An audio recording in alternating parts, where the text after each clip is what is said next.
the Senior Managing Partner at ASK Property Fund, Lakshmipathi Chockalingam. He is widely recognized for his expertise in real estate investments and his ability to identify high-value opportunities in the market. We welcome you, sir. People need homes. Whether Trump is there or anybody is there, next couple of decades, what is the size of Indian residential real estate? 7 years back, there is no RERA. 7 years back, there is no IBC. I represent the real estate vertical of ASK. We manage property funds, real estate funds. We started this business in 2009. We have raised over $1.4 billion. We are one of the largest in the country on RE space. I just want to set today a very interesting conversation. What is this residential opportunity is going to be? I understand that, a lot of numbers are coming. George has also thrown up a lot of numbers. GB prior to that has thrown a lot of numbers. So this data is always, too much of data. We have, of late, we are hearing two problems. One is Trump, second is AI. We always have lots of multiple problems like domestic. Wife has husband's problem, husband has wife's problem. We all have boss problem. But now this AI and Trump problem is also there. India, if you see the GDP currently is about $4 trillion. Residential real estate is $260 billion. That's the size. Can somebody tell me in next 2 decades what this number will be? Currently it is $260 billion. In next couple of decades, what is the size of Indian residential real estate will be? $3 trillion. Okay, George has given the number $3 trillion. Let's see where the numbers are as I complete the presentation. I'll quickly go forward. Everybody is saying that, residential prices are going through the roof. It is slowing down. It is not viable. All of us have to understand one thing. What it used to be in the past is not today. The Indian residential market has evolved and today it is in a much stronger structured legal and regulatory framework. 7 years back, there is no RERA. 7 years back, there is no IBC. 7 years back, there is no regulation that NBFC cannot lend money to the land. So, the structural and legal reforms in this sector is very, very strong. COVID is not the problem for the sector. It is much more before that in 2017. You see this data, today the outstanding inventory, that is number of apartments which are not sold and the number of months it will take to sell those apartments are less than 24 months, 18 to 24 months, which is a very robust number. If you see pre-COVID in 2017, the inventory hangover is over 3 years to 4 years. Today it is less than 2 years. 18 months is the average inventory of the top 5 cities. The total property value today, it exceeds 1.3 lakh crore, which is growing by 13%. And the residential market post-COVID by units have grown by 9%, but by value it has grown by 27%. People need homes. Whether Trump is there or anybody is there, we need our home. Anybody who's taking a job, first he'll buy a car or a two-wheeler and then his aspirational asset is to own home. Ownership penetration is one of the lowest. We may be 4th or 5th largest economy in the world, but we have the lowest penetration of home ownership in the world. What is driving? I want to spend 2 minutes on this slide. What is driving Indian residential real estate? Why people are buying and what are our strengths? If you see the first thing, age. Earlier, when I started my banking business of ICICI Bank home loan business, we used to have average age of home loan at 45 to 55. Today, the average age is 32 to 34. We take any product, whether a person buys a phone or a credit card, two-wheeler or a cycle, take anything. The current generation, what they buy, at what age they buy. I bought my cycle when I was studying in college. Today, the children get the a cycle when they are 5th standard or 6th standard or maybe much younger. People take the two-wheeler when they go to college today. They get car when they are out of college. So people are buying at a very young age. The average age of Indian home buyer as today stands at 32 to 34. What is the advantage? 65% of our Indian population is under 35. Globally, this is the strength. Why India is different? We are not an aging population. We are an young population. 65% of our population is under 35 and the buying is happening at an average age of 30 to 34. So that is why this is India's decades. Coming decades belong to India. Leave the black swan events, let that keep happening. India will continue to grow. That's the first point. The second point is growing middle class. The middle class is defined by 5 lakh to 30 lakh per year income. 5 lakh to 30 lakh per year income. That is at 31%. It will grow to 60%. So 60% of our country will move to a growing middle class segment. That is the second point. Third point, India's urbanization is increasing. What I mean by urbanization, just look at this data. The number of airports, which is currently at 148, is moving to over 400 airports. The network of rail is moving from 1,28,000 kilometers to over 2 lakh kilometers.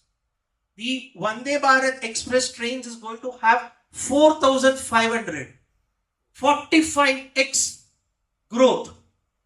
The national highways is 4 times growth, and the express highways is going to have 8 times growth. We are going to get ourselves connected with more towns.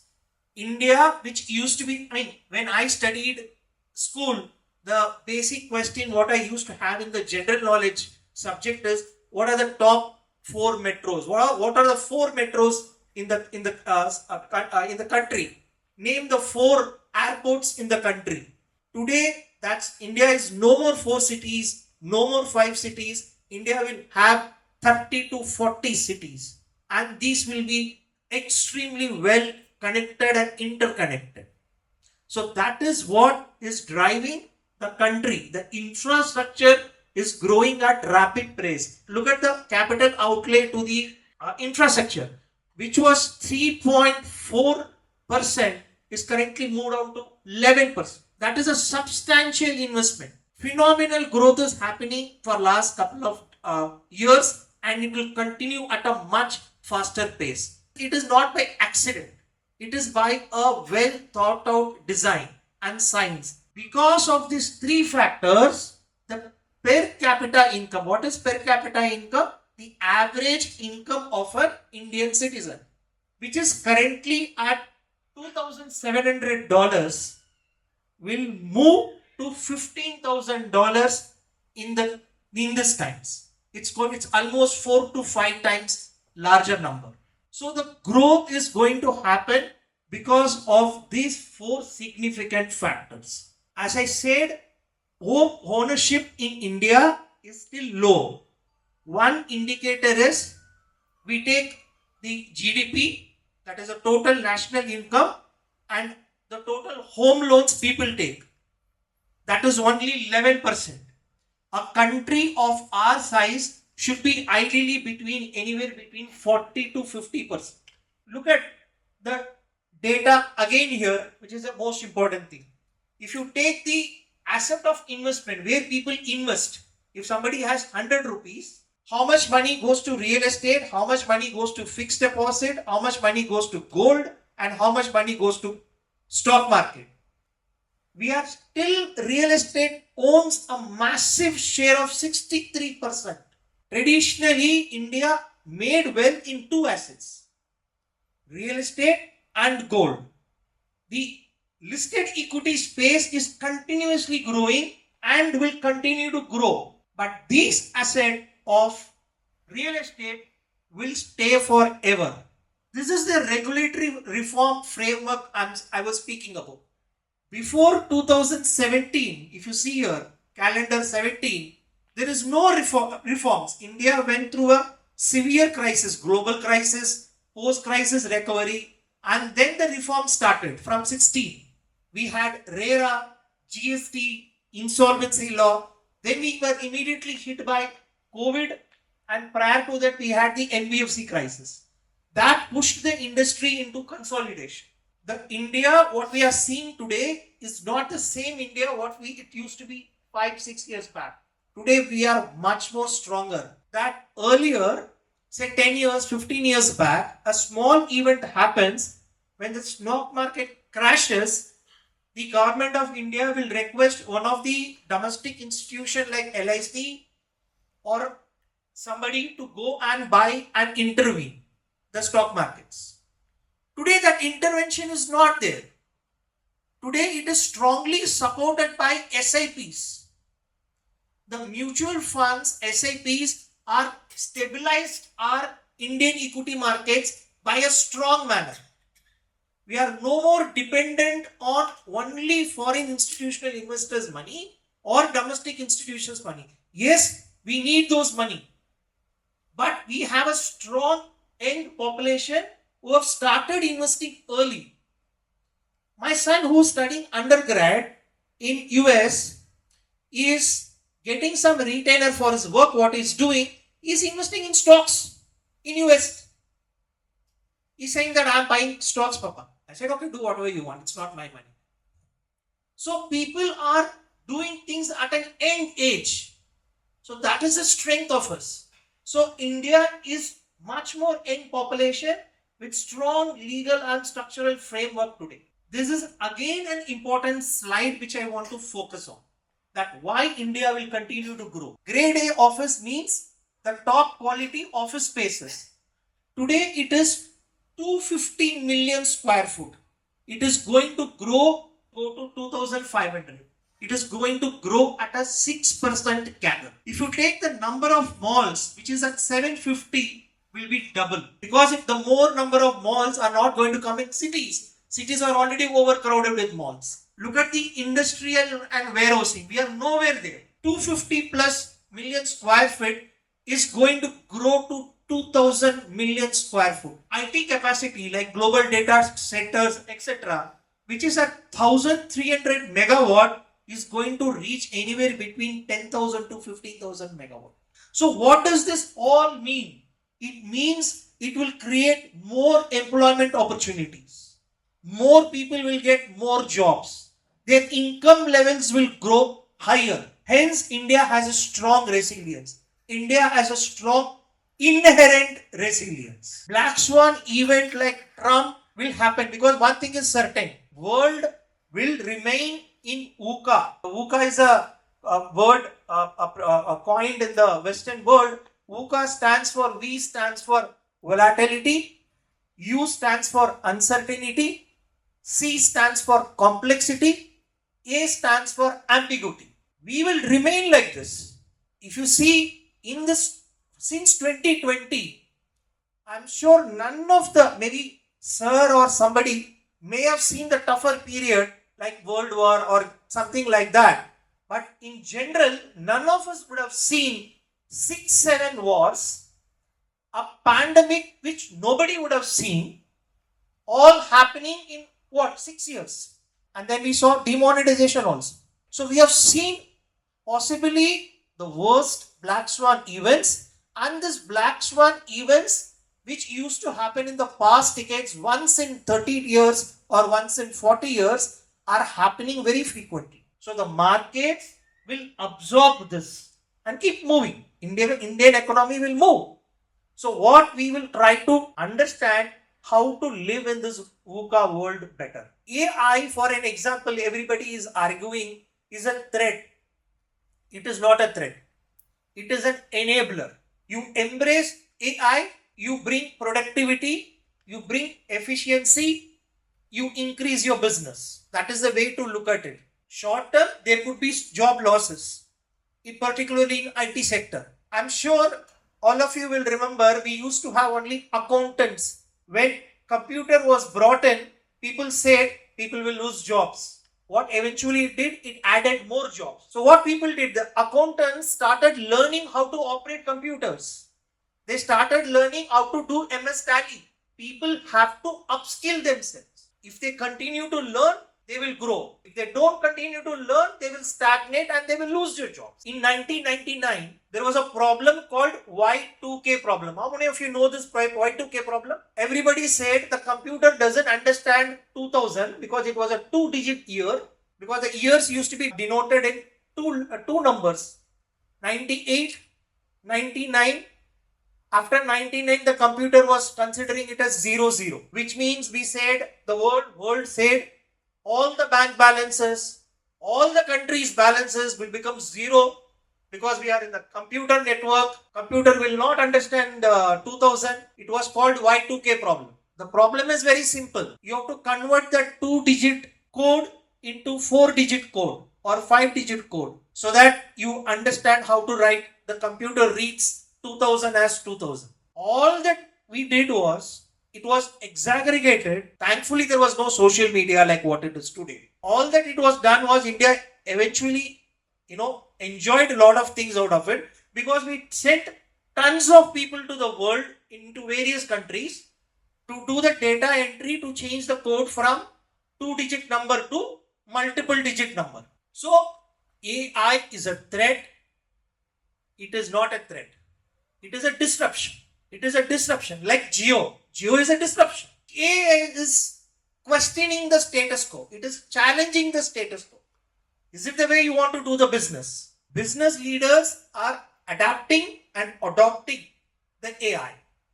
So AI is not a threat. Short term, yes, there could be threats. Another two themes in residential space which will increase significantly is senior living. What is senior living?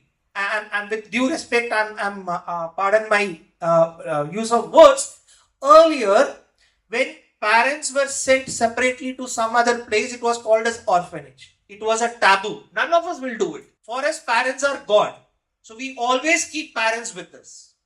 But today's generation, they have started moving out of the country. They have started moving out of the city. They want their parents to be in a safer place. So what they do, what is senior living means? It is a project, apartments, which is exclusively built for senior citizens. The specifications of the apartments, the tiles, doors, the lightings, the toiletry fittings, everything is designed for senior living. Apartment percent, the builder will have an operator to manage the building and also the senior citizen to take care of their health checkup. If they want to go to temple, they will organize that, their food, their medical facilities, everything.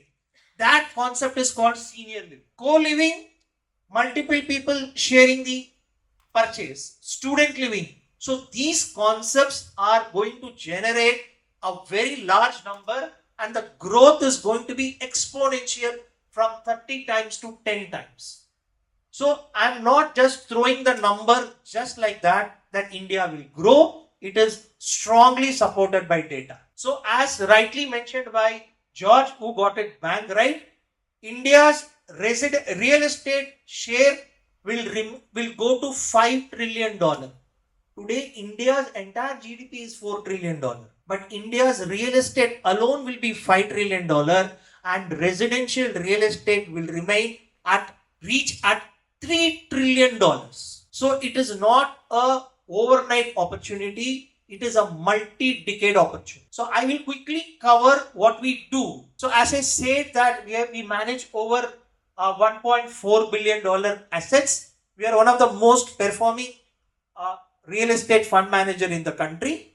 We invest only in the top 6 cities on residential project alone. This is some of the partners. I want to highlight two important things. How strong is our performance? Again, I repeat because I strongly believe repetition is the mother of success. CRISIL benchmark, the data. CRISIL is a central agency which tracks the performance of the funds. The market benchmark is 10.96% for our first debt fund.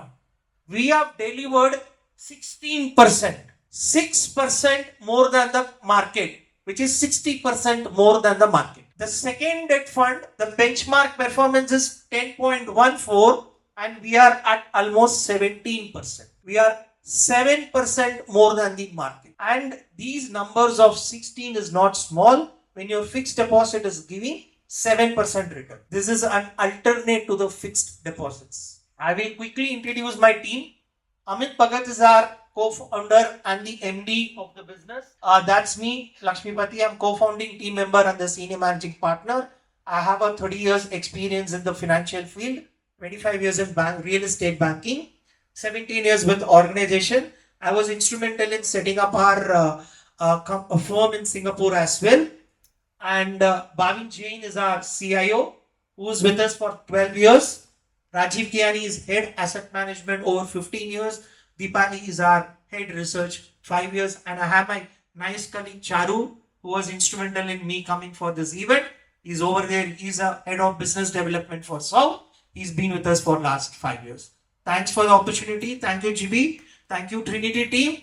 Looking to work with you for a longer period and to give you a things, Mr. GV's team contributed significantly in the last debt fund, which was a robust success for us. It was the largest real estate fund we have ever raised in the 17 years of our history. Thank you. GV made a significant role there and we expect to grow multifold, and our partnerships, as he rightly said, is not transactional in nature. I would like to have all of you as our stakeholders, partners, and build relationships. Thank you very much.